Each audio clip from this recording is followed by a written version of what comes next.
In the Canadian wilderness, the once great hunter Wolverine limps away, trying to escape his fate as the hunted. He's facing off against a creature who has learned his every move, who might be more skilled than he is, who might be the only apex predator that could take down Wolverine. He's facing off against the Predator. But this isn't Wolverine's first time encountering the Predator. No, the duo has battled to the ends of the earth all throughout time. However, this battle would be their last. They both knew that only one hunter would make it out alive. As Wolverine hangs off the side of a cliff attempting to evade the Predator's view, he notices he's been hanging long enough for his healing factor to kick in. Believing that the Predator has moved on to search for him elsewhere, and not wanting to plummet 200 feet into a river, Wolverine slowly starts to climb his way up the cliffside, until suddenly out of nowhere, Wolverine sees projectiles and hears a sound like a spider clicking its mandibles together. With no other choice, he jumps, falling into the waters below.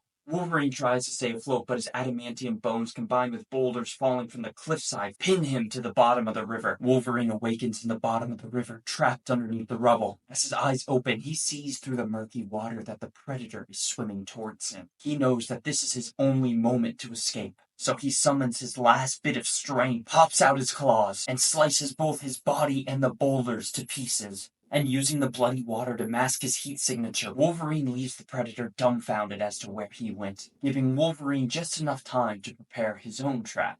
At the spot of their first meeting, Wolverine places a Predator helmet that he had won at one of their first battles in an attempt to draw the Predator out. Around the helmet, Wolverine prepared an obvious trap that he was hoping the Predator would notice. Wolverine knew the trap wouldn't work on the Predator, but he hoped it would give him enough time to mount an ambush. However, it wasn't enough. Luckily, Wolverine was prepared for this. Wolverine scurried off into the wilderness towards his second trap. Through their many battles, Wolverine had learned that the Predator uses heat signatures to track their prey. So, in the mud of a nearby riverbank, Wolverine set a trap trying to use this heat signature thing against the Predator. And as the Predator approached the riverbank, he spotted Wolverine's eye peering out from the mud. Without hesitation, the Predator pounced, and he immediately discovered that he had been tricked. This was the trap all along. Wolverine had torn out one of his eyes and placed it in the mud to make it look as though he was in there. As the Predator began to figure this out, Wolverine leaped from the trees, ripping his claws into the Predator's body. This wasn't the instant kill shot Wolverine was hoping for, but it dealt immense damage to the Predator. Blow after blow, Wolverine and the Predator continued to battle until they both realized that there was no escape. The Predator decided that no matter what, he would claim his trophy, and he started a self-destruct sequence. Wolverine, however, knowing he would come back from this, smirked.